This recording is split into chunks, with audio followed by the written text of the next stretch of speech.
Hello dear student, আপনারা সবাই কেমন আছেন? আপনারা আপনাদের খাতা কলম ছুরি চাপাটি ক্যালকুলেটর যা যা যন্ত্রপাতি লাগে পড়াশোনা করতে সব বের করে ফেলেন। আজকে আমরা ভেক্টর ফিল্ড কি, স্কেলার ফিল্ড কি এবং কার্ল, ডাইভারজেন্স, গ্রেডিয়েন্ট এগুলা বের করতে শিখবো এবং এগুলোর মানে বুঝবো। এই বিষয়গুলো আসলে বই থেকে পড়তে 4 থেকে 5 ঘন্টা আপনাদের সময় লেগে যাবে। আমি অত্যন্ত সহজভাবে অত্যন্ত দ্রুত আপনাদের এই ভিডিওর মাধ্যমে এই বিষয়গুলো বুঝিয়ে দিতে চলেছি। আজকে আমি কথা একটু আস্তে বলার চেষ্টা করব, কারণ আমি যদি এই বিষয়গুলো ক্রিটিক্যাল বিষয়গুলো অনেক দ্রুত বলি তাহলে আপনাদের পক্ষে বোঝানো অনেক কঠিন হয়ে যাবে। So let's begin. প্রথমে আমরা স্কেলার ফিল্ড এবং ভেক্টর ফিল্ড সম্পর্কে বলবো। স্কেলার ফিল্ড বা ভেক্টর ফিল্ড নিয়ে যদি কথা বলি, স্কেলার রাশি কি আসলে সেটা কিন্তু আমরা জানি। হতে পারে বিভিন্ন ধরনের শক্তি, যেগুলো কাজ বা শক্তি, এগুলো কিন্তু স্কেলার রাশি, শুধু মান থাকে দিক থাকে না। সো এই ধরনের রাশি যেখানে খেলা করতেছে যে মাঠে, সেটাকে স্কেলার ফিল্ড বলবো। ফিল্ড বলতে তো আমরা এটাই বুঝি, যেখানে ব্যাডমিন্টন বা ফুটবল বা ক্রিকেট খেলা হচ্ছে সেটাকে আমরা ফিল্ড বলি, তাই না? মাঠ, খেলার মাঠ। সো ফিল্ড আসলে বেসিক্যালি ওই জিনিসটাকে বোঝানো হচ্ছে। বাট স্কেলার ফিল্ড আসলে কি সেটা একটু ভালো করে বুঝি। যদি এখানে আগুন ধরে যায় থাকে, তাহলে আসলে আগুনের যে তাপ শক্তিটা বিভিন্ন জায়গায় ছড়িয়ে পড়তেছে এবং বিভিন্ন পয়েন্টে তাপ শক্তির বিভিন্ন মান পাওয়া যাবে। এখানে আমি অনেকগুলো মান দেখাই রাখতেছি, বিভিন্ন পয়েন্টে বিভিন্ন রকম মান পাওয়া যাবে। এই যে তাপ শক্তি একটা অঞ্চল জুড়ে খেলা করতেছে, অর্থাৎ তাপ শক্তির প্রভাবটা যে অঞ্চল জুড়ে আছে সেটাকে এই তাপ শক্তির দ্বারা হিটের একটা ফিল্ড বলা হচ্ছে, হিট ফিল্ড, এনার্জি ফিল্ড। বা এটা যেহেতু স্কেলার রাশি দ্বারা তৈরি করা ফিল্ড, এটাকে বলবো আমরা একটা স্কেলার ফিল্ড। এই ফিল্ডটাকে যদি আমরা ম্যাথমেটিক্যালি প্রকাশ করতে চাই, তাইলে আমার একটা ফাংশনের হেল্প নিতে হবে। যদি আমি বলি এটা ফাই দিয়ে একটা ফাংশন এক্স ওয়াই জেড এর সাপেক্ষে যেটা ভ্যারি করে, এই ফাংশন দ্বারা আমি এই আগুনের ফিল্ডটার মান বের করতে চাই। মানে কি এই কথাটার মানেটা কি? মান বের করতে চাই মানেটা কি? ওই গাণিতিক একটা function phi x y z, যেটা ডোমেন হিসেবে এক্স ওয়াই জেড নিয়ে আউটপুট একটা কিছু দেবে, সেটা কিভাবে একটা ফিল্ডকে রিপ্রেজেন্ট করে, মানে একটা এত বড় মাঠ কিভাবে একটা ছোট ইকুয়েশন বা একটা ফাংশন হয়ে যেতে পারে, ব্যাপারটা একটু ক্লিয়ারলি বোঝানোর চেষ্টা করতেছি। এই ফাই যদি আমাদের দেওয়া থাকে, তাহলে আমরা ফাইয়ের মধ্যে ডোমেন হিসেবে এক্স ওয়াই জেড ইনপুট দিতে পারবো। আমি যদি চাই যে এ একটা বিন্দু, এই যে লাল বা পিঙ্ক কালারের একটা বিন্দু দেখা যাচ্ছে, এই বিন্দুর এক্স ওয়াই জেড যদি আমার জানা থাকে, তাহলে এই বিন্দুর যে এক্স ওয়াই জেড সেটা ফাইয়ের মধ্যেই ডোমেন হিসেবে ইনপুট দেবো, আউটপুট হিসেবে আমরা একটা মান পাবো। সেই স্কেলার যে মানটা, সেটা আসলে এই বিন্দুতে তাপ শক্তির মানটা প্রকাশ করতেছে। এভাবে করে আমি এর মতো বি সি ডি এরকম অনেক বিন্দু নিয়ে ওই বিন্দুগুলোর মধ্যে যে এক্স ওয়াই জেডের মান আছে, অর্থাৎ স্থানাঙ্কগুলো আছে, কোঅর্ডিনেট আছে, সেগুলোকে আমরা ফাইয়ের মধ্যে ফাংশনের ডোমেন হিসেবে ইনপুট দিয়ে রেঞ্জ হিসেবে আউটপুট যা পাবো সেগুলো যদি এখানে বসিয়ে দিই, তাহলে যে এতগুলো মান পেয়ে যাবো। তার মানে ওই একটা ফাই ফাংশন দেওয়া থাকলে পুরো ফিল্ডটা আমরা এঁকে ফেলতে পারবো। সো আমি জাস্ট একটা বিন্দুর জন্য ক্যালকুলেশনটা করে যদি দেখাই, এরকম হবে জিনিসটা। যদি একটা বিন্দু এ 1 2 3 হয়, যদি আমাদের একটা ফাই ফাংশন দেওয়া থাকে, একটা স্কেলার ফিল্ডের ফাংশন। স্কেলার কিভাবে বুঝবো, ফাই যে স্কেলার কিভাবে বুঝবো, সেটা বোঝার উপায় হলো এখানে i hat j hat k hat কিছু নাই, শুধু এক্স ওয়াই যেটার মান দেওয়ার জায়গা রয়েছে। সো আমরা যদি এখানে ইজিলি ফাইয়ের মান বের করতে চাই এই বিন্দুতে, তাহলে ফাই মানে হলো এক্স এর জায়গায় 1, ওয়াই এর জায়গায় 2, জেড এর জায়গায় 3 বসিয়ে দেবো, তাহলে বের হয়ে যাচ্ছে এখানে 29 মনে হয় আসতেছে। হ্যাঁ, 29 আসতেছে ফাইয়ের মানটা। সো এভাবে করে আমরা আসলে একটা স্কেলার ফিল্ডের ফাংশন বা ইকুয়েশনকে ব্যবহার করে স্কেলার ফিল্ডটার যে কোনো একটা বিন্দুতে স্কেলার কোয়ান্টিটিটার মানটা বের করতে পারি। এভাবে করে পুরো ফিল্ডটাকে আঁকা যাবে। সো এটা হলো স্কেলার ফিল্ড এবং তার ম্যাথমেটিক্যাল ভার্সন। সো এরপরে আমরা যদি বলি যে ভেক্টর ফিল্ড কাকে বলে। ভেক্টর ফিল্ড আসলে আমি যদি বলি, এখানে একটা পানির মধ্যে আমি একটা ঢিল ছুঁড়ে মেরেছি। পানির মধ্যে যদি ঢিল ছুঁড়ে মারি তাহলে কি হয়, পানিগুলোর মানে কি বলে, ঢিল ছোড়ার কারণে পানির কণাগুলোর চতুর্দিকে ছড়িয়ে পড়ে। যেখানে ঢিল ছড়া হয়েছে ওই জায়গাটায় আসলে বেশি শক্তি পেয়েছে কণাগুলো, ওইখান থেকে আসলে যে বেগটা সৃষ্টি হচ্ছে পানির কণাগুলোর, ওই যেখানে ঢিল ছোড়া হয়েছে সেখানকার যে কণাগুলো তাদের বেগ আসলে একটু বেশি থাকে। যেখানে ঢিল ছোড়া হয়েছে তার থেকে একটু দূরে গেলে আসলে আমাদের কণাগুলোর বেগগুলো একটু কমে আসে। এই জিনিসটা আসলে ওই ঘটনাটাকেই আসলে একটা ভেক্টর হিসেবে আঁকা হয়েছে, ভেক্টর ফিল্ড হিসেবে আঁকা হয়েছে। পানির মধ্যে ছড়িয়ে পড়া বিভিন্ন কণার বেগ কী টাইপের রাশি? ভেক্টর টাইপের রাশি। ভেক্টর রাশির দ্বারা একটা ফিল্ড তৈরি করে এখানে দেখানো হচ্ছে, এটা একটা ভেক্টর ফিল্ড। সো এই কণাগুলো বিভিন্ন গতিতে ছুটতেছে। কাছে থাকা কণা, যেখানে ঢিল ছোড়া হয়েছে ওটার কাছে থাকা কণাগুলোর বেগ আসলে বেশি, তাই এই যে কাছের যে ভেক্টরগুলো এগুলো সাইজ একটু বড় বড়, আর দূরে যেগুলো ওগুলো একটু সাইজ ছোট ছোট। সো এটা আমরা বুঝলাম, এই জিনিসটাই আসলে একটা ভেক্টর ফিল্ড। ভেক্টর ফিল্ডের আমি একটা জিওমেট্রিক রূপ দেখতে পাচ্ছি 2Dতে। যদি এটাকে বলা হয় যে একটা ইকুয়েশনের মাধ্যমে, একটা ফাংশনের মাধ্যমে প্রকাশ করো, তাহলে সেটা কীরকম হতে পারে? সেটা হতে পারে সামথিং ভি, একটা ভেক্টর ফিল্ড যেটা এক্স ওয়াই জেড এর সাপেক্ষে ভ্যারি করবে, সেটা i hat j hat k hat ভেক্টরের বিভিন্ন মান আসবে আমার এক্স ওয়াই জেড দ্বারা ভ্যারি করে, সেটা দেখতে এরকম হতে পারে v something is equal to v x i hat v y j hat v z k hat. V x v y v z এইগুলা দেখে আসলে আপনাদের মনে কনফিউশন হতে পারে যে এটা কি আসলে এক্স এর সাপেক্ষে শুধু ভ্যারিয়েবল, না এরকম হওয়ার দরকার নেই। কিন্তু ওই ভি এক্স এর একটা ফাংশন হতে পারে, এক্স ওয়াই জেড এর একটা ফাংশন হতে পারে, v y x y z এর ফাংশন হতে পারে, ভি জেড ও এক্স ওয়াই জেড এর ফাংশন হতে পারে। আমি জাস্ট এটা নোটেশন দিয়ে লিখেছি যে এক্স অক্ষর বরাবর যে অংশটুকু উপাংশটুকু পাওয়া যাচ্ছে সেটা ভি এক্স, আর ওয়াই অক্ষরটা ভি ওয়াই, জেড অক্ষরটা ভি জেড। এখন যদি আমরা চাই যে কোনো একটা বিন্দুতে এ বিন্দুতে ওই ভেক্টরটা বের করতে চাচ্ছি, সেটার জন্য আমার যে ফাংশনের মধ্যে আগের মতোই ওই যদি এ 1 2 3 হয় 1 2 3 এক্স ওয়াই জেডের জায়গায় আমার যে ভেক্টরের ফিল্ডের ফাংশনটা দেওয়া রয়েছে ওটার মধ্যে ইনপুট দেবো, আউটপুট হিসেবে আমরা একটা ভেক্টর পেয়ে যাব সিম্পলি। সো এটা করা খুব কঠিন কিছু না, আমরা এটা দেখছি না। আমরা যেটা করতে চাচ্ছি সেটা হলো একটু আগে যে আমরা শিখলাম স্কেলার ফিল্ড কি, এবং এখানে যেটা দেখলাম ভেক্টর ফিল্ড কি। স্কেলার ফিল্ডে যেমন বিভিন্ন জায়গায় মান বের করতে পারছিলাম, ভেক্টর ফিল্ডের ফাংশন দেওয়া থাকলে আমরা বিভিন্ন জায়গায় ভেক্টর বের করতে পারবো, সেগুলোকে আমরা ভেক্টরের মান বের করে আঁকতেও পারবো। ভেক্টরের মান i hat j hat k hat ফরম্যাটে যদি রিজলভ করা থাকে একটা ভেক্টরকে, সেটার মান root over of something square করে যোগ করে দিলে বের হয়। এটা আমরা আগের ভিডিওগুলোতে দেখেছি, এটা করা কঠিন কিছু হবে না। তার মানে আমরা আগে যে বিষয়টা দেখলাম সেটা আসলে আঁকতে পারবো মিনস হলো আমি যে মাত্র এই যে এতগুলো ভেক্টর দেখালাম, এই জিনিসগুলো আমরা চাইলে কিন্তু ওই আমাদের যে ভি ভেক্টর আছে, যেমন আগে ফাই দেওয়া থাকলে বিভিন্ন পয়েন্টে স্থানাঙ্ক দেওয়া থাকলে বিভিন্ন পয়েন্টে ফাইয়ের মান বের করতে পারতাম স্কেলার ফিল্ডের, আর এখানে ভেক্টর ফিল্ডের মধ্যে একটা ভেক্টর বের করতে পারবো। ভেক্টরের এক্স অক্ষ ওয়াই অক্ষ জেড অক্ষ আই হ্যাট জে হ্যাট কে হ্যাটের অংশটুকু পাশে কী কী মান আসে সব আমরা বের করে ফেলতে পারবো যদি আমাদের এ পয়েন্টের স্থানাঙ্কটা জানা থাকে এবং ওই ফাংশন ভিটা জানা থাকে। সো এভাবে করে আমরা আসলে ভেক্টর ফিল্ডও ড্র করতে পারবো, এতটুকু আমাদের কাছে ক্লিয়ার। এখন যে কথাটা আমি বলতে চাচ্ছি সেটা খুব ইন্টারেস্টিং। আমরা আসলে জানতে চাচ্ছি ভেক্টর ফিল্ড বা স্কেলার ফিল্ডের পরিবর্তনটা কিভাবে হচ্ছে। ভেক্টর ফিল্ড বা স্কেলার ফিল্ডের মধ্যে কোথাও যদি আমরা যাই সেখানে আমাদের কি অবস্থা হবে, বা ওইখানে থাকা কোনো বিন্দুগুলোর উপর যদি আমরা কোনো গবেষণা করতে চাই তাহলে ভেক্টর ফিল্ড বা স্কেলার ফিল্ড কীভাবে পরিবর্তিত হচ্ছে সেই পরিবর্তন সম্পর্কে ধারণা নিতে হবে। পরিবর্তন মানে হলো ডিফারেন্স, আর পরিবর্তনের হার বের করার জন্য আমাদের কাছে যে অস্ত্র আছে গাণিতিক অস্ত্র সেটাকে বলা হয় ডিফারেন্সিয়েশন। ডিফারেন্সিয়েশনের মধ্যে আমরা যেটা এখানে ইউজ করব সেটা হলো পার্শিয়াল ডেরিভেটিভস বা পার্শিয়াল ডিফারেন্সিয়েশন। আর ডিফারেন্সিয়েশনের D D X of X D D X of Y D D Y of D D Z of এগুলার পরিবর্তে আমরা এখানে পার্শিয়াল ডেরিভেটিভ ডেল্টা ইউজ করতেছি। এটার একটা কারণ আছে, কারণ আমরা যে ফিল্ড নিয়ে কথা বলি সেটা 3 ডাইমেনশনে এক্স ওয়াই জেড বরাবর চেঞ্জ হচ্ছে। সো যখন একটা ফাংশন এক্স ওয়াই জেড তিনটার সাপেক্ষেই পরিবর্তনশীল হয়, যেমন স্কেলার ফিল্ড বা ভেক্টর ফিল্ড, ওইটার পরিবর্তনের হার সম্পর্কে প্রপারলি ধারণা নেওয়ার জন্য আমাদের আসলে পার্শিয়াল ডিফারেন্সিয়েশন করতে হয়। পার্শিয়াল ডিফারেন্সিয়েশন কথাটার মানেটা কি একটু সিম্পলি যদি বলি, যদি আমি এটা ম্যাথ ক্লাস না বেশি বলবো না। পার্শিয়াল কথাটার মানে হলো পার্শিয়ালিটি করা, মানে কাউকে একটু বেশি গুরুত্ব দেওয়া অন্যকে না দেওয়া। সো এটাকে আমরা পার্শিয়ালিটি বলি জেনারেলি, তাই না? দেখা যায় যে আমরা বলি যে এই স্যার আমাকে নাম্বার দিলেন না, আমাকে বেশি পছন্দ করে না, ওই যে সুন্দরী মেয়েটার বেশি নাম্বার দিয়ে দিচ্ছেন, তাই না? আপনারা এইসব করেন আর কি, partiality.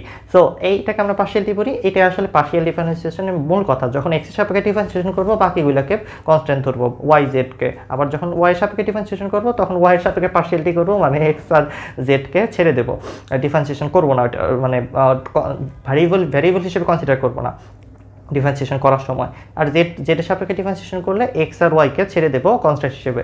So that's the technique for partial derivatives. এখানে আমরা একটা গুরুত্বপূর্ণ অপারেটর ইউজ করতেছি। সাধারণ ডিডি এক্স অফ ওয়াই বা এগুলাকে ইউজ না করে, মানে নর্মাল অপারেটর ডিফারেন্সিয়াল অপারেটর না ইউজ করে আমরা ন্যাবলা অপারেটর বা ডেল্টা অপারেটরকে ব্যবহার করতেছি। এটার গুরুত্বটা কোথায় সেটা আমরা একটু পরে বুঝতে পারবো। এটা আসলে খুব সহজে এক্স এবং ওয়াই এবং জেড অক্ষ বরাবর আমার পরিবর্তনের হারটা বের করতে আমাদের হেল্প করবে সামনের দিকে, আমরা যখন একটু স্টাডি করব, একটু পরে যাব।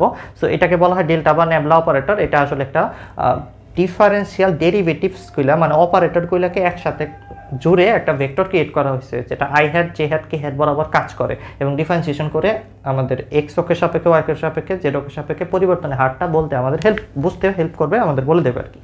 সো আমরা এখন আসি আসলে ন্যাবলা অপারেটর দিয়ে কী করবো না করবো সেটা বোঝার আগে আমাদের ফিজিক্যালি কিছু প্রবলেম আমরা একটু অ্যানালাইজ করার চেষ্টা করি। প্রথমে আমাদের আগুনের কাছে চলে আসি। এখানে যদি একটা বিন্দু থাকে, আমি ওখানে যদি হাত রাখি, আমি যদি এই বিন্দুতে হাত রাখি, এখন যদি প্রশ্ন করা হয় কোন দিকে হাতটা নিয়ে গেলে আগুনের মানটার বৃদ্ধির হারটা ম্যাক্সিমাম হচ্ছে, মানে কোন দিকে হাত নিয়ে গেলে আমার হাতটা নিশ্চিত পুড়ে যাবে, সেটা যদি আমি জানতে পারি তাহলে ওই দিকে হাত নেব না, অন্যদিকে হাতটা সরিয়ে ফেলবো, তাহলে আমার হাতটা বেঁচে যাবে আর কি। সো আমি এই বিন্দুতে যদি হাত রাখি ওখান থেকে কোন দিকে হাতটা নিয়ে গেলে আসলে হাত পুড়ে যেতে পারে, এটা কিন্তু আমরা আগুনটা দেখে বুঝতে পারতেছি, নিচের দিকে হাত নিয়ে গেলে আগুন পুড়িয়ে দেবে হাতটাকে। কিন্তু আমাদের পরীক্ষায় যে প্রশ্নটা ছাড়তো আর প্রশ্নের মধ্যে আগুন ধরে দেবে না যে আমরা হাত দিয়ে দেখবো কোথায় গেলে স্কেলার ফিল্ডের পরিবর্তনটা বেশি হচ্ছে বা পরিবর্তনের হারটা ম্যাক্সিমাম হচ্ছে, সেটা কিন্তু আমরা বুঝতে পারবো না। পরীক্ষা হলে কিন্তু আমাদের টিচার আগুন জ্বালিয়ে দেবে না, আমাদের যেটা দেবে সেটা হলো ফাই দিয়ে দেবে, অর্থাৎ স্কেলার ফিল্ডের একটা ইকুয়েশন বা স্কেলার ফিল্ডের একটা ফাংশন দিয়ে দেবে। এই ফাংশনটাকে আমাদের ওই ন্যাবলা অপারেটর সাহায্য নিয়ে কিছু না কিছু করে, কি করে সেটা আমি বলতেছি, কিছু না কিছু করে এই বিন্দু থেকে কোন দিকে গেলে আমাদের পরিবর্তনের হারটা ম্যাক্সিমাম হয় স্কেলার ফিল্ডের সেটা জানতে হবে।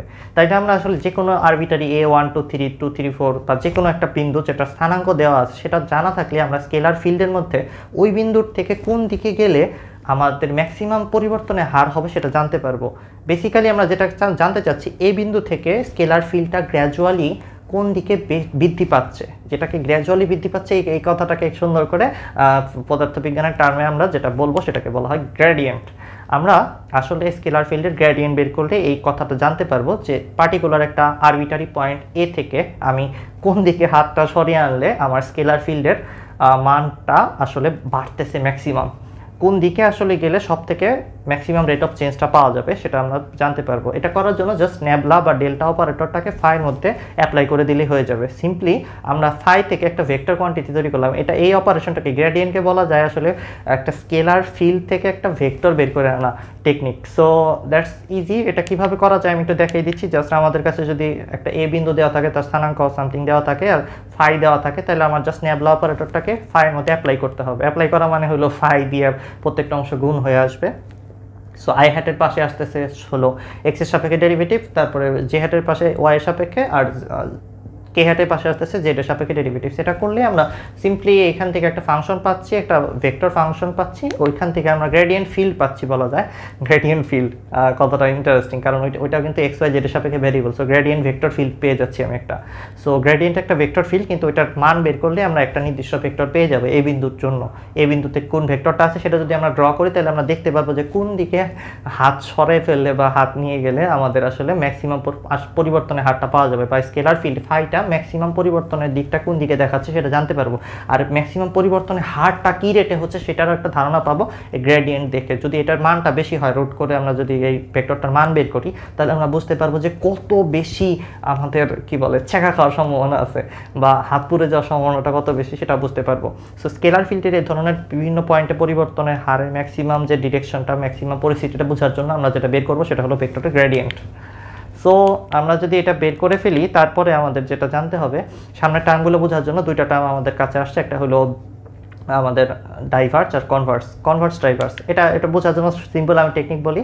আমরা কি জানো ছাত্রছাত্রীটা প্রেম বিজ্ঞানের ভাষায় কি বলি, আসলে দুইজন ছেলে মেয়ে একজন আরেকজনের কাছে থাকলে ভালোবাসলে সেটাকে বলি আমরা ক্রাশ খেয়েছে, ঠিক আছে। ক্রাশ আসলে কনভার্জেন্স। আর যখন আমরা বলি যে না দুইজন মধ্যে ছাড়াছাড়ি হয়ে গেছে, ঝামেলা হয়ে গেছে, ঝগড়াঝাটি লেগে গেছে, ডিভোর্স হয়ে গেছে, ওই ডিভোর্সটা হলো ডাইভার্জেন্স। ব্যাপারটাকে আরেকটু মানে ইজি ওয়েতে বোঝায় বলি। এখানে দেখা যাচ্ছে সি পয়েন্টের মধ্যে ভেক্টরগুলো সব একটার সাথে মিলে যাচ্ছে, মানে ক্রাশ খাইছে, মানে একজন আরেকজনের ভালোবাসায় কি হাবুডুবু খাচ্ছে, একজন আরেকজনের খুব কাছে চলে আসতেছে। এই যে ঘটনাটা সিতে করতেছে এটাকে বলা হয় কনভার্স হওয়া বা কনভার্জেন্স। সামনের দিকে আমরা বলবো ওয়ার্ডটাকে, যাই হোক আমি এখন ওইটা বলতেছি না। এই কনভার্জ হওয়া জিনিসটা সি পয়েন্টে করতেছে। ডি পয়েন্টের দিকে থাকে দেখো কি করতেছে, ডি পয়েন্ট থেকে ভেক্টরগুলো সবাই একজন আরেকজনকে ছেড়ে চলে যেতেছে, ডিভোর্স দিয়ে দিচ্ছে, মানে দুঃসম্পর্ক হয়ে গেছে। সো এটাকে বলি আমরা কি ছ্যাঁকা খাইছে, তাই না, বাংলায় বলি ছ্যাঁক খাইছে। সো ডিতে আসলে ছ্যাঁক খাইছে, এটাকে যে ঘটনাটা এটাকে বলা হয় ডাইভার্জেন্স। সো এটাকে যদি একটু মানে প্রেম বিজ্ঞানের ভাষা থেকে বের হয়ে এসে গাণিতিক ভাষায় বলতে চাই, পদার্থবিজ্ঞানের ভাষায়, তাহলে আমাদের যেটা বলতে হবে সেটা হলো সামথিং ডি বা সি এর চারপাশে যদি একটা কিউবের মতো চিন্তা করি, সেই জায়গাটায় কতগুলো ভেক্টর ভেতরে ঢুকতেছে আর কতগুলো বের হয়ে যাচ্ছে সেটা আমাদের ক্যালকুলেট করতে হবে। সির দিকে তাকাই যদি দেখি, এটার মধ্যে যতগুলো ভেক্টর ঢুকতেছে তার থেকে কম ভেক্টর বের হয়ে যাচ্ছে, তার মানে বেশি ভেক্টর এটার মধ্যে ঢুকতেছে, এই জিনিসটাকে বলা হয় কনভার্স। আর যখন ডিতে আসলাম, ডাইভার্স মানে এটা কি? ডাইভার্স মানে হলো এখান থেকে যে ভেক্টরগুলো বের হয়ে যাচ্ছে সেগুলোর সংখ্যায় বেশি আর যেগুলো ভেতরে ঢুকতেছে ওটার সংখ্যায় কম, তাইলে এটাকে বলা ডাইভার্স। সো কনভার্স কি ডাইভার্স কি এটা যদি বুঝে যায় থাকে, তাহলে কনভার্জেন্স কি ডাইভার্জেন্স কি আমরা সামনে বুঝতে পারবো, ঘটনাটা কি সেটা এখানে বোঝা গেল। সো আমরা যদি একটু সামনে আগাই, তাহলে আমরা যদি বুঝতে চাই একটা ভেক্টর ফিল্ডের মধ্যে কোনো একটা বিন্দুতে ভেক্টরগুলো কি কনভার্স হচ্ছে নাকি ডাইভার্স হচ্ছে। কনভার্স ডাইভার্সের আরেকটা আমি উদাহরণ সবসময় দিই স্টুডেন্টদের, সেটা হলো বেলুন যদি ফুলাই তাহলে ওই বেলুনের পার্টিকেলগুলোর যে বেগ ওটা হলো ডাইভার্স করতেছে, আর বেলুনকে যদি লিক করে দেই তাহলে ওটা চুপসে যাবে, এটাকে বলা হয় কনভার্ট করা বা কনভার্জেন্স। সো এখন কোনো একটা ভেক্টর ফিল্ডের কোনো একটা পার্টিকুলার পয়েন্টে ভেক্টরগুলোকে ছড়িয়ে যাচ্ছে নাকি কনভার্স করতেছে, ক্রাশ খাচ্ছে, একটা কাছে চলে আসতেছে, সেটা আমরা বুঝতে চাচ্ছি। সেটা বোঝার একমাত্র কায়দা হলো ডাইভার্জেন্স বের করা। ভেক্টরের ভাষা এটাকে বলা হয় ডাইভার্জেন্স বের করা। ডাইভার্জেন্স বের করতে গেলে কী করতে হবে? নেবলা অপারেটর বা ডেল্টা অপারেটরের সাথে ভেক্টর ফিল্ডের ফাংশনটাকে ভিটাকে মানে ভি ভেক্টরটাকে, এটা কিন্তু একটা ফাংশন আবার ভেক্টরও, মজার ব্যাপার, একটা ফিল্ডের ফাংশনটাকে ডট গুণন করতে হবে। এখন প্রশ্ন হতে পারে ডট গুণন করলে কেন ডাইভার্জেন্স বোঝা যাবে, বা এটার সাথে ক্রাশ খাওয়া বা মানে ছ্যাক খাওয়ার ঘটনাটার কিছু বোঝা যাচ্ছে না। এটা বোঝা যাবে যদি আমরা একটু ভালো করে তাকিয়ে দেখি। আসলে যদি আমরা নেবলা অপারেটর দিয়ে আমাদের ভেক্টর ফিল্ডের ফাংশনটাকে ডট গুণন করি তাহলে আসতেছে কি, এখানে তাকিয়ে দেখো, আসতেছে সামথিং এক্স এর সাপেক্ষে ডেরিভেটিভস ভি এর, আবার ওয়াই এর সাপেক্ষে ডেরিভেটিভ, তারপর জেড এর সাপেক্ষে ডেরিভেটিভস, এইগুলাকে আমরা যোগ করতেছি। এটাই তো আমাদের করার কথা ছিল। আমরা যদি বলি আমাদের একটা কিউবের মধ্যে একটা কি বলে একটা কিউব, স্কোয়ার কিউব বা লুডুর গুটি চিন্তা করলে যদি আমরা বলি একটা পয়েন্টের মধ্যে থাকা একটা কিউবের মধ্যে চতুর্দিক থেকে ভেক্টরগুলোর পরিবর্তনের হারটা যদি এই দিকেও পজিটিভ হয়, ওই দিকেও পজিটিভ হয়, এই দিকেও পজিটিভ হয়, তার মানে ভেক্টরটা ছড়িয়ে যাচ্ছে, এই জন্য এটার নাম দেওয়া হয়েছে ডাইভার্জেন্স। ডাইভার্জেন্স দেখে আমরা কি কি বুঝতে পারি সেটা একটু ভালো করে এখন বোঝাচ্ছি। ডাইভার্জেন্সের মধ্যে আছে কি এক্স অক্ষের সাপেক্ষে পরিবর্তনের হার, ওয়াই অক্ষের সাপেক্ষে পরিবর্তনের হার, জেড অক্ষের সাপেক্ষে পরিবর্তনের হার, এই তিনটাকে যোগ করে দেওয়া হয়েছে। বেসিক্যালি এটা করা হচ্ছে কি এক্স অক্ষের পজিটিভ দিকে ভেক্টরগুলো কি বেশি পরিমাণে বের হয়ে যাচ্ছে, ওয়াই অক্ষের পজিটিভ দিকে কি বেশি পরিমাণে বের হয়ে যাচ্ছে, জেড অক্ষের পজিটিভ দিকে কি বেশি পরিমাণে বের হয়ে যাচ্ছে, সেটা মেজার করা হচ্ছে। যদি এমন হয় যে আমরা ডাইভার্জেন্স বের করলাম, বের করে তিনটাকে যোগ করে দেখলাম যে এই ঘটনা করতেছে যে ডাইভার্জেন্স আসতেছে প্লাস। প্লাসের মানে কি? প্লাসের মানে হলো বের হয়ে যাওয়ার সংখ্যাটা বেশি। আমরা আগেই বলেছিলাম ডাইভার্স মানে কি, ভেক্টর ফিল্ড থেকে ভেক্টরগুলো বেশি পরিমাণে বের হয়ে যাচ্ছে, কম পরিমাণে ওই বিন্দুতে আসতেছে। সো কোনো বিন্দুতে ডাইভার্জেন্স বের করে যদি আমরা দেখি যে ডাইভার্জেন্সের মানটা পজিটিভ আসতেছে, তার মানে বোঝা যাবে ওই বিন্দুতে ডাইভার্স ঘটনাটা করতেছে, মানে ওই জায়গা থেকে ভেক্টরগুলো ছড়িয়ে যাচ্ছে। বা বলতে পারি আমরা ওই বিন্দুটা আসলে ভার্চুয়াল পয়েন্টের মতো কাজ করতেছে যেখান থেকে ভেক্টর ক্রিয়েট হচ্ছে। যাই হোক, এত কিছু বলার দরকার নেই, আপনারা সবাই বুঝতে পারছেন। ছ্যাক খাওয়া এবং কি বলে ক্রাশ খাওয়ার কথা বললে আপনারা খুব ভালো বুঝে যান, এটা আমি জানি, স্টুডেন্ট সাইকোলজি। এরপরে চলে আসি, যদি ডাইভার্জেন্সের মান, আমরা তো ওইগুলো সব পজিটিভ করে যোগ করে দিছি, যদি এটার মানটা নেগেটিভ চলে আসে, নেগেটিভ চলে আসার মানেটা কি? মানে আমরা যেটা চিন্তা করেছিলাম যে বের হয়ে যাচ্ছে সেই ঘটনা ঘটে নাই, তার মানে ভিতরে ঢুকতেছে এই ঘটনা ঘটেছে। ভিতরে ঢোকা মানে হলো ক্রাশ খাওয়া, মানে হলো কনভার্স হচ্ছে, সেটা আমরা বুঝতে পারবো। সো ডাইভার্জেন্সের মান যদি নেগেটিভ আসে তার মানে ওটা ডাইভার্জেন্স না, ওখানে হচ্ছে কনভার্জেন্স বা কনভার্স করতেছে ওই পয়েন্টে ভেক্টর ফিল্ডটা। সো আমরা যদি লাস্ট চেক কেসটা হতে পারে সেটা হলো ডাইভার্জেন্সের মান কিছুই আসলো না, জিরো হয়ে গেল। তিন দিকে পরিবর্তন হার বের করলাম, পরিবর্তনে কোনো হারই নাই। সো এই ঘটনার মানেটা কি? এই ঘটনার মানে হলো যতগুলো ভেক্টর ভিতরে ঢুকছিল অতগুলো ভেক্টরই বাইরে বের হয়ে গেছে, প্লাস মাইনাস জিরো হয়ে গেছে। তার মানে হলো এই কন্ডিশনের মধ্যে আমরা না ডাইভার্জেন্স পাবো না কনভার্জেন্স পাবো। যদি পানি বলেন, পানি এভাবে চাপবেও না, ছড়াবে না, যেভাবে যাচ্ছিল ওভাবেই চলে যাবে। সো এই যে কন্ডিশনটা, লাস্টে কন্ডিশনটা, এটার একটা বিশেষ নাম আছে, এটাকে বলে সলিনয়েডাল কন্ডিশন। আমাদের ক্রাশ ডাইভার্জেন্স আর হলো কনভার্জেন্স, মানে কনভার্জেন্ট ডাইভার্জেন্স চিনলাম, এই লাস্ট নামটা আমাদের মনে রাখতে হবে, এটা হলো সলিনয়েডাল স্টেট বলা হয়। মানে এটা একদম সলিনয়েডাল স্টেটে আছে, এখানে আসলে কোনো কমে বাড়ে নাই, যেমনি আছে অমনি চলে গেছে ভেক্টরগুলো। এখন আমরা ডাইভার্জেন্স কনভার্জেন্স দ্বারা আসলে কি বুঝলাম সেটা যদি একটু সামারাইজ করে বলি, আমরা একটা ভেক্টর ফিল্ডে যে কোনো একটা আরবিটারি পয়েন্ট নিয়ে যদি ওই পয়েন্টের ডাইভার্জেন্স বের করি, মানে নেবলা অপারেটর বা ডেল্টা অপারেটর দিয়ে প্রথমে করতে হবে কি, ভেক্টর ফিল্ডটাকে ডট গুণন করতে হবে, তারপরে যে যা আসবে সেটা একটা স্কেলার রাশি আসবে। আমাদের ডাইভার্জেন্স বা কনভার্জেন্স আসলে বেসিক্যালি বোঝায় যে কতটা ছড়িয়ে পড়তেছে বা কতটা চুপসে আসতেছে সেই জিনিসটার মান।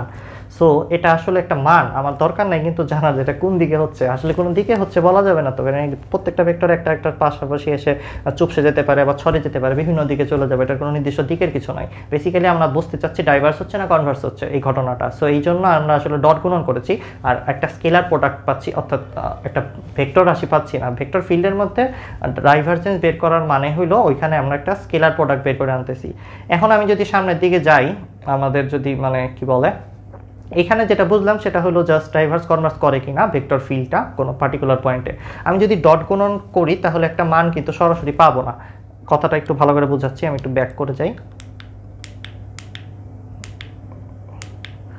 আমরা যদি এখানে একটু ভেবে দেখি, আমরা যেটা করছিলাম সেটা হলো এই জায়গাটায় আমাদের যে ভেক্টর ফিল্ড ছিল এটার মধ্যে ডট প্রোডাক্ট করার পরে কিন্তু আমরা ডিফারেন্সিয়েশন করতেছি এক্স এর সাপেক্ষে, ওয়াই এর সাপেক্ষে, জেড এর সাপেক্ষে। এটা কিন্তু একটা এক্স ওয়াই জেড এর ফাংশন আসতে পারে, কিন্তু নির্দিষ্ট পয়েন্টের এক্স ওয়াই জেড এর মান যদি বসিয়ে দিতাম আমরা, তাহলে কিন্তু ওই সিম্পলি আমরা যে একটু আগে গ্রেডিয়েন্ট বের করলাম ওইরকমভাবে বিভিন্ন পয়েন্টের জন্য এক্স ওয়াই জেড এর মানটা বসিয়ে দিলে বিভিন্ন পয়েন্টে ডাইভারজেন্সের মানটা পেয়ে যাব। এতে বুঝতে পারবো কন্ট্যাক্ট করতেছে না ডাইভার্স করতেছে, বা কনভার্স করতেছে নাকি ডাইভার্স করতেছে, বা নাকি সলিনয়েড স্টেট পাওয়া যাবে। এই জিনিসগুলো আমরা বুঝতে পারবো সিম্পলি। সো এটা একদম গ্রেডিয়েন্টের মধ্যেই কাজটা করা যাবে ডট গুণন করার পরে, সেটা আমি বলে দিলাম। এখন আমরা বুঝতে চাচ্ছি যে যদি একটা ভেক্টর ফিল্ডের মধ্যে কোনো কিছু সারফেস, কোনো একটা সারফেসকে ফেলে দেওয়া হয় তাহলে ওই সারফেসটা কি পরিমাণে ঘুরবে বা ঘুরবে কি না আদৌ সেটা জানতে চাচ্ছি। ব্যাপারটা একটু সিম্পলি বলি, আমি এই নদীর মধ্যে 3টা কাগজের টুকরা ফেলে দিছি 1 2 3। এই কাগজের টুকরাগুলো নদীর মধ্যে কি ঘুরপাক খাবে নাকি সোজাসুজি চলে যাবে সেটা আমি বুঝতে চাচ্ছি। সো নদীকে যদি আমি আপাতত ভেক্টর এর একটা 2D ফিল্ড হিসেবে চিন্তা করি তাহলে নদীর বেগগুলো এইভাবে কাজ করতেছে, মাঝখানে বেগগুলো একটু বেশি হয় আর পাশে যেহেতু ঘর্ষণ কাজ করে তাই আসলে বেগগুলো একটু কমে যায়। সো নদীর যেই ভেক্টর ফাংশনটা দেখা যাচ্ছে, এই যে ভেক্টর ফিল্ড দেখা যাচ্ছে নদীর বেগের, নদীর যে পার্টিকেলগুলো আছে, নদীর পানিগুলোর যে পার্টিকেল আছে প্রত্যেকটার একটা বেগ আছে, সেই পার্টিকেলগুলোর যে বেগ সেগুলো মাঝখানে বেশি আশেপাশে একটু কম। সো আমি অনেক দ্রুত বলার চেষ্টা করি, এই কারণে আসলে একটু হয়ে যায়, মানে ওয়ার্ডগুলো কিছু ঝামেলা হয়ে যায়। আসলে আপনারা দ্রুত না বললে আসলে ভিডিও বড় হয়ে গেলে কষ্ট হয়ে যায় আপনাদের পক্ষে দেখা, এই জন্য আমি আসলে দ্রুত বলে সবগুলো শেষ করার চেষ্টা করতেছি। সো যেটা বলছিলাম সেটা হলো এই যে পানির পার্টিকেলগুলোর মাঝখানেগুলোর বেগ বেশি, পাশেগুলো বেগ কম, তাতে কি হচ্ছে 1 নম্বরটার দিকে থাকে দেখেন ডানে বেগ বেশি বামে বেগ কম, তার মানে এটা এইদিকে ঘোরা শুরু করে দেবে। আর মাঝখানেরটা 2 নম্বরটার দিকে থাকে দেখেন মাঝখানের যে কাগজটা সেটার কিন্তু দুই পাশে বেগ সমান, তার মানে এটা সোজা চলে যাবে, এটা কিন্তু ঘুরবে না, ঘোরাঘুরির কোনো কাহিনী নাই। লাস্টেরটা যেটা 3 নম্বরটা সেটা কিন্তু আসলে ডানে বেগ কম বামে বেগ বেশি, তার মানে এটা উল্টা দিকে ঘোরা শুরু করবে, ওইটা আসলে ক্লকওয়াইজ করবে, 3 নম্বরটা ক্লকওয়াইজ, 1 নম্বরটা এন্টি ক্লকওয়াইজ ঘোরা শুরু করে দেবে। সো আমরা বুঝতে পারলাম এভাবে কাগজ ছুঁড়ে ফেলে দিলে একটা ভেক্টর ফিল্ডের মধ্যে তাদের কি অবস্থা হবে। একটা সারফেসকে ফেলে দিলে সেটা কোন দিকে ঘুরবে বা ঘূর্ণন অক্ষটার দিক কোন দিকে, ঘূর্ণন অক্ষটার দিক কোন দিকে এবং ঘূর্ণনটা কত শক্তিশালী সেটা যদি বুঝতে চাই তাহলে আমরা দেখব, যত একটু কি দেখবো সেটা একটু বোঝার চেষ্টা করি। এই যে 1 নম্বর কাগজটার ডানে কিন্তু বেগটা অনেক বেশি যদি হয় আর বামে যদি বেগটা অনেক কম হয় তাহলে অনেক জোরে ঘুরে যাবে। এই জিনিসটা কিন্তু আমরা খুব ভালোভাবে বুঝতে পারতেছি। সো এইভাবে করে আমরা দেখে আসলে চোখে দেখে বা এক্সপেরিমেন্ট করে বুঝতে পারবো যে ঘূর্ণনটা কতটা শক্তিশালী বা ঘূর্ণন অক্ষের দিকটা কোন দিকে। ঘূর্ণন অক্ষের দিকটা কি জিনিস সেটা বের করার একটা টেকনিক আছে, সেটা আমি বলে দিচ্ছি। ঘূর্ণন অক্ষের দিক বলতে আসলে কি বোঝাচ্ছি আমি, ঘূর্ণন অক্ষের দিক বলতে আমি বোঝাচ্ছি যেদিকে করতেছে ওই দিক বরাবর আঙুল আপনার এই আঙুলগুলো দিয়ে দেবেন, তাহলে এই যে যেটা দিক আসতেছে এটা হলো ঘূর্ণন অক্ষের দিক, মানে এই অক্ষটাকে কেন্দ্র করে এরা ঘুরতেছে। সোজা কথা হলো যেদিকে ঘুরতেছে ওই দিক বরাবর আঙুলের এই 4টা আঙুল দিয়ে দিবেন, 5 নম্বর থাম্বনেলটা আসলে ঘূর্ণন অক্ষের দিক নির্দেশ করবে। এটা হলো জাস্ট কনভেনশনটা, ঘূর্ণন অক্ষের দিকের কনভেনশন বললাম। এটার উল্টা করে বিজ্ঞানীরা আবিষ্কার করতে পারতো, বাট সবাই মিলে আমরা ধরে নিচ্ছি কনভেনশন মানে হলো রুল বা আইন বলতে পারেন, গ্রামার আর কি, এটার কোনো রুল নাই। সো আমরা যেটা বললাম সেটা হলো এইভাবে আমরা এই থাম্ব রুল ইউজ করে ঘূর্ণন অক্ষের দিকটা বের করে থাকি জেনারেলি। এখন একটু ডিটেলে আসি, যে কথাটা বলতে চাচ্ছিলাম আমি যদি একটা কাগজের টুকরা পানির মধ্যে ফেলে দিই তাহলে সেটা কোন দিকে ঘুরবে, সেটা ঘূর্ণন অক্ষের দিকটা কোন দিকে হবে এবং ঘূর্ণনটা কতটা শক্তিশালী হবে সেটা আমার চোখে দেখে মেজার করতে হবে। কিন্তু এই কাজটা কেন চোখে দেখে করতে যাব, বা আমাদের পরীক্ষা হলে যদি প্রশ্ন আসে সেক্ষেত্রে কি আমরা পানি চাইবো বা কাগজের টুকরা চাইবো, আর পানি যদি চাই তাহলে সম্ভাবনা আছে যে টিচাররা এসে আমাদের মাথায় পানি ঢেলে দেবে। ঠিক আছে, এই ধরনের বিপজ্জনক পরিস্থিতি থেকে বাঁচার জন্য আমাদের বুঝতে হবে যে গাণিতিকভাবে এই জিনিসটা কীভাবে বের করা যায় বা কীভাবে বোঝা যায়। তার আগে আমি যে 2D প্রবলেমটা বলেছিলাম ওইটাকে একটু ক্রিটিক্যালি বোঝাচ্ছি। যদি আচ্ছা প্রথমে আমি ঘূর্ণন অক্ষের যে দিক নির্ণয় করা শিখলাম ওইটা দিয়ে আসলে আমাদের এই যে 3টা 1 2 3 কাগজের টুকটার দিক নির্ণয় করে দেখি আসলে কাগজের টুকটাগুলো যেদিকে ঘুরছে ঘুরে দেখি ওদের এই যে ঘুরতেছে ওরা ঘূর্ণন অক্ষের দিক হলো বামেরটার হলো এইভাবে তোলে উপরের দিকে আর ডানটার হলো এভাবে তোলে নিচের দিকে পাওয়া যাচ্ছে। সো আমরা দুইটারই ঘূর্ণন অক্ষের দিক বের করে ফেলতে পারলাম এভাবে করে, যেহেতু ঘূর্ণন অক্ষের সাইন কনভেনশন আমরা বুঝি। এখন যত জোরে ঘুরবে ততই আসলে ঘূর্ণনের এফিসিয়েন্সিটা বেশি সেটা আমরা বুঝতে পারবো। বাট এটা তো দেখে চোখে থেকে বুঝতেছি, আমরা একটু ক্রিটিক্যাল করি জিনিসটাকে। আমরা যদি পানির যে ফিলটা সেটাকে 2D কল্পনা না করি, পানির ফিলটা কিন্তু আসলে 2D না, পানির তো একটা ডেপথ আছে। যদি নিচে যায় একটা কিউব ফেলে দেই এখন কিন্তু ঘটনা অন্যরকম হয়ে যাবে। এখন যে কিউবটা ফেলে দিয়েছি মানে লুডোর গুটি নিচে ফেলে দিয়েছি পানির নিচে, এবার পানির নিচে আছে, এটা পানির নিচেও কিন্তু স্রোত আছে তাই না? সো পানির নিচে যদি একটা লুডোর গুটি ছেড়ে দিই তাহলে এটার কিন্তু তল কিন্তু ওই রকম সাধারণ না, খালি চোখে দেখে যে আপনি বুঝবেন ওই ঘটনার কোনো চান্সই নাই। এখানে কি কি হচ্ছে একটু খেয়াল করার চেষ্টা করেন। লুডোর গুটির তল হলো 6টা, এই পাশে একটা এই পাশে একটা, দুইটা প্যারালাল, দুইটাকে একই ধরতে পারেন কারণ একই দিকে ঘুরবে এই দুইটা। আবার উপরে নিচে দুইটা তল প্যারালাল, এই দুইটাও একই দিকে ঘুরবে, সো এটাকে এই দুইটাকে একটা ধরতে পারেন। আবার এই দুইটা সেটাও সেই দুইটাকেও একটা ধরতে পারেন। তার মানে যদি আমি গাণিতিকভাবে বিবেচনায় আনি তাহলে আসলে এই লুডোর গুটির সারফেস চিন্তা করতে হবে 3টা মিনিমাম, এক্স ওয়াই জেড বরাবর এই সারফেসগুলো ঘুরতেছে। সো যদি আমি বলি ঘূর্ণন অক্ষ এক্স অক্ষ বরাবর থাকে তাহলে ওয়াই অক্ষ বরাবর থাকে বা জেড অক্ষ বরাবর থাকে, তাহলে আমরা এইভাবে c x i hat c y j hat c z k hat এই জিনিসগুলো আমার জানতে হবে। যদি আমরা জানতে পারি তাহলে আমরা বুঝতে পারবো যে এক্স অক্ষের সাপেক্ষে যে ঘুরতেছে তল, যে দুইটা তল, সেই তলের ঘূর্ণনের মানটা কত বা ঘূর্ণন কতটা শক্তিশালী সেটা বের করতে পারবো। আবার ওয়াই অক্ষ সাপেক্ষে যতখানি ঘুরতেছে সেটা চিন্তা করতে হবে, তারপর জেড অক্ষ কতখানি ঘুরতেছে সেটা চিন্তা করতে হবে। তার মানে একটা ভেক্টর ফিল্ডে, যেটা 3 ডাইমেনশনাল ভেক্টর ফিল্ড, ওটার মধ্যে যদি কোনো একটা বিন্দুতে কোনো কিছু ছেড়ে দেই সেটা কিভাবে ঘুরবে সেটা বুঝতে গেলে আমাদের এই 3টা জিনিসই কনসিডার করতে হবে। তার মানে 3টাকে যোগ করে চিন্তা করতে হবে আমাদের যে এই ভেক্টরগুলা কোন দিকে আসলে ঘূর্ণন সৃষ্টি করতেছে। নিট ঘূর্ণন বা মানে কি বলবো, যোগ করলে এদের সবাইকে যোগ করলে যে ঘূর্ণনটা সৃষ্টি হয় সেই ঘূর্ণনটা আসলে কোন দিকে সেটা আমরা জানতে পারবো খুব ইজিলি। সো এটা কিন্তু চোখে দেখে বলাটা খুব কঠিন হয়ে যাবে, কারণ আমাদের এই পাশের তল দুইটা কীভাবে ঘুরতেছে, এই পাশের তল দুটো কীভাবে ঘুরতেছে আর এই পাশের তল দুটো কীভাবে ঘুরতেছে সব কিছু যা বিবেচনা করতে হবে, এক্সপেরিমেন্টের মধ্যে দেখতে হবে। তারপর এই 3টা ঘূর্ণন অক্ষ পাচ্ছি আমরা, একটা এক্স অক্ষ, একটা ওয়াই অক্ষ আর একটা জেড অক্ষ বরাবর। এই 3টা ঘূর্ণন অক্ষের যোগ করলে আমরা আসলে নিট ঘূর্ণন অক্ষর কোন দিকে হবে সেটা জানতে পারবো এবং নিট ঘূর্ণনটা কতটা শক্তিশালী সেটা বুঝতে পারবো। এই ধরনের অ্যানালাইসিস যদি আমরা করতে চাই তাহলে খালি চোখে করা সম্ভব হবে না, আমাদের বিজ্ঞান এবং মানে ফিজিক্স এবং ম্যাথের সাহায্য প্রয়োজন হবে। সো এটা কেন করা হয় এটা প্রশ্ন হতে পারে, আমরা কাগজের টুকটাক ঘুরতেছে না ঘুরতেছে এটা জেনে কি করব। যদি একটু মাথার মধ্যে আসে তাহলে সিম্পলি বলে দেই, ঘূর্ণিঝড়ের সময় একটা পার্টিকুলার পয়েন্টের মধ্যে কোনো একটা কিছু যদি কোন দিকে ঘুরে এটা বুঝতে পারি তাহলে ঘূর্ণিঝড়ের ইফেক্ট থেকে অনেক কিছুকে বাঁচানো সম্ভব হবে, অনেক কোটি কোটি টাকার সয় সম্পত্তি এবং মানুষের জীবন বাঁচানো সম্ভব হবে। এই ধরনের সায়েন্স অ্যানালাইসিস করার জন্যই আসলে আমরা ভেক্টর ফিল্ডের কোনো পয়েন্টে কী ঘটনা করতে পারে, কী ধরনের ঘূর্ণন হতে পারে সেটা আমরা জানতে চাচ্ছি আর কি। সো সোজা কথা হলো ঘূর্ণন জানতে চাচ্ছি মানে কি, ঘূর্ণন মানে কি আমরা চুল বাঁকা হইলে আমরা ওটাকে কি বলি, কার্লিনেস, চুলের কার্লিনেস বলি বা চুলটা কতখানি বাঁকা কার্ভ হয়ে আছে সেটা বলি তাই না? সো একটা ভেক্টর ফিল্ডের কোনো একটা জায়গায় ভেক্টরগুলো কতখানি কার্লিনেস সৃষ্টি করতেছে বা বাঁকা হয়ে আছে, বাঁকা হয়ে করে দিতে পারে কোনো কিছুকে, সেটাকে বলা হয় ভেক্টরের ওই পার্টিকুলার ফিল্ডে curl. So curl of a vector field যদি আমরা বলি সেটা আসলে সিম্পলি ন্যাবলা অপারেটর বা ডেল্টা অপারেটরের সাথে ভেক্টর ফিল্ডটার ক্রস গুণনটা বের করলেই হয়ে যাচ্ছে। সো এখন প্রশ্ন হলো এই ক্রস গুণনটা যে আমরা করব কেন করব, ঘটনাটা কি, এটার মাধ্যমে কিভাবে আমরা বুঝতে পারলাম যে ওই জায়গাটায় কিভাবে ঘূর্ণন অক্ষের দিকটা কি আর ঘূর্ণনটা কতটা শক্তিশালী, কত বেশি ঘুরবে, কত জোরে ঘুরবে কোনো কিছু ফেলে দিলে 3 ডাইমেনশনাল একটা ভেক্টর ফিল্ডের মধ্যে, সেটাই কার্ল দেখে কিভাবে বের করা যায়, কিভাবে ন্যাবলা বা ডেল্টা অপারেটরের সাথে একটা ভেক্টর ফিল্ডকে বা ভেক্টর ফিল্ডের ফাংশনকে ক্রস গুণন করলে আমরা একটা কার্ল নামের কিছু বলতেছি পাইলাম, এবং কিভাবে ওইটা আমাদের যে ঘূর্ণন অক্ষের দিক সেটা নির্ণয় করে দিচ্ছে বা ঘূর্ণনটা কত শক্তিশালী সেটা কিভাবে নির্ণয় করতেছে সেটা আমরা বুঝতে চাচ্ছি।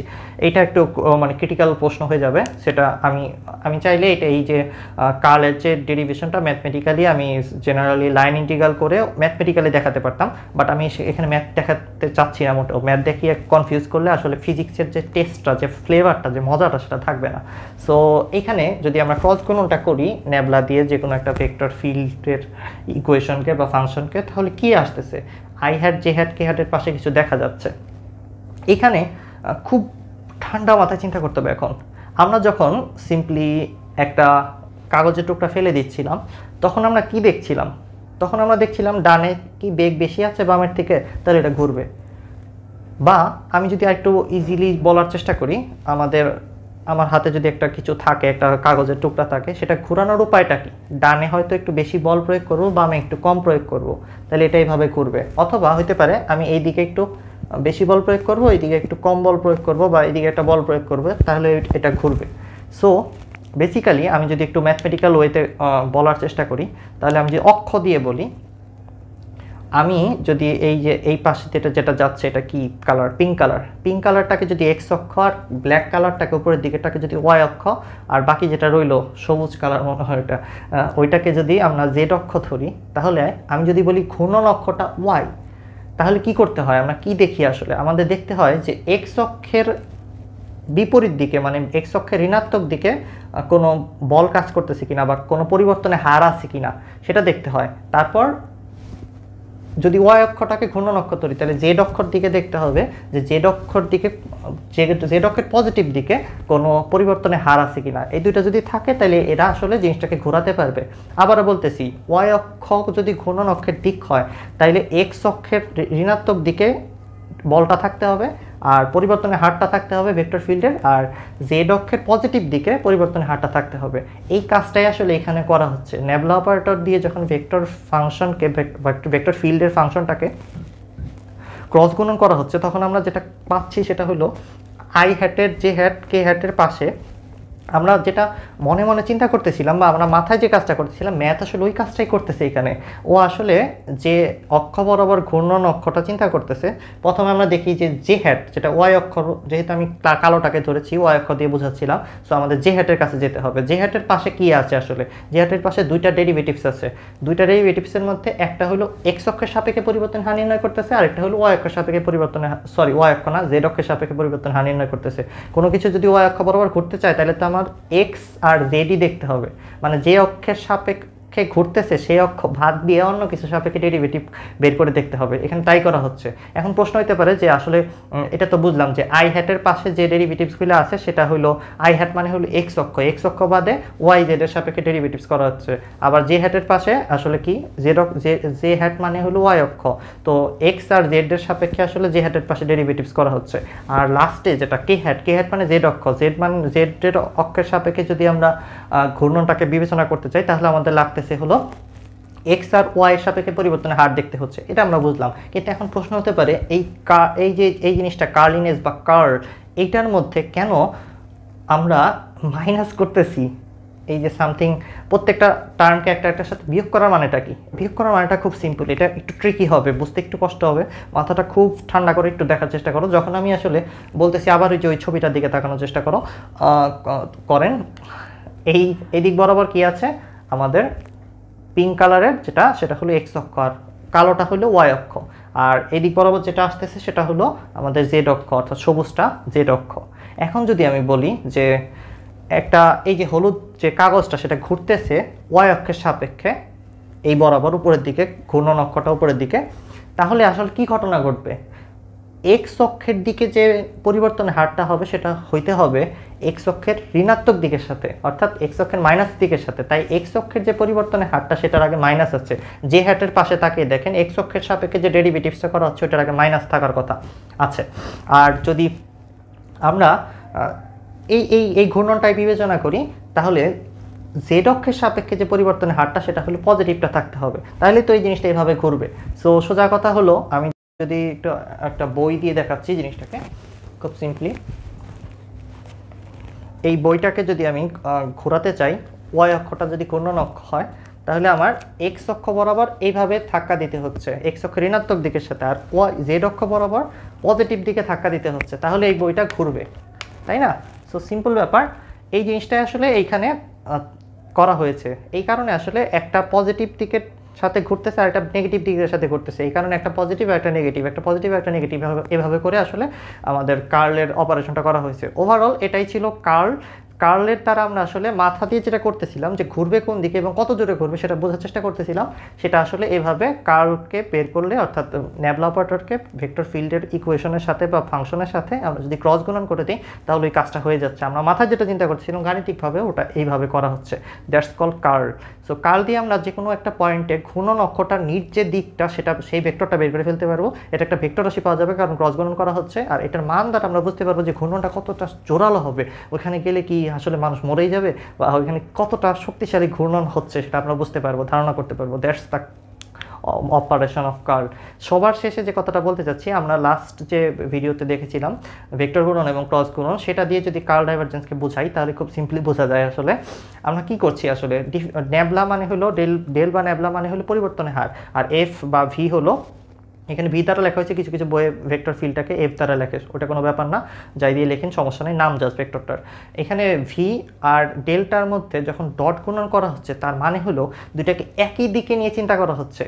যখন আমরা ডাইভার্স বা কনভার্সের কথা চিন্তা করি তখন ভেক্টর ফিল্ডের সাথে পরিবর্তনটা কেমনভাবে হচ্ছে, ভেক্টর ফিল্ডটার কি আসলে কন্ট্রাক্ট করে আসতেছে নাকি ডাইভার্স করতেছে সেটা বোঝার চেষ্টা করি। তার মানে একই দিকে নিয়ে গুণ করতে হচ্ছে, পরিবর্তনের হারের সাথে দেখতে হচ্ছে ভেক্টর ফিল্ডের অবস্থাটা কি। আর যখন আমরা ঘোরার কথা বিবেচনা করি, আমরা আগেই বলেছিলাম যে ক্রস গুণন মানে কি, ক্রস গুণন মানে হইল কত একটা ভেক্টর আরেকটা ভেক্টরের সাথে মিলে ঘূর্ণন ইফেক্টটা কতখানি জোরালো তৈরি করতে পারে সেটা বোঝার জন্য আমরা কি করি, ক্রস গুণন করি। ক্রস গুণনের আমার যে ভিডিওটা আছে একটু আগেই আপনারা দেখে নিতে পারবেন, আমাদের চ্যানেলে পেয়ে যাবেন, প্লেলিস্টের মধ্যে আছে, ভেক্টর প্লেলিস্টে।